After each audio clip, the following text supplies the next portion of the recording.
উপদেষ্টা নাহিদ সাহেবকে সতর্ক করলেন শাইখুল হাদিস আল্লামা মামুনুল হক।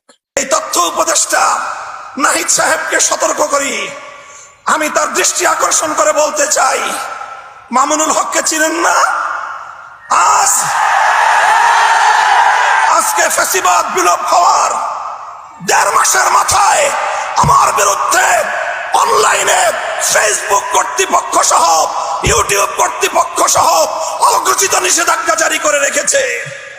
আমার নিউজ কভার করে এই পর্যন্ত বাংলাদেশে প্রায় শতাধিক জাতীয় নিউজ পোর্টাল তারা রেস্ট্রিকশনের শিকার হয়েছে।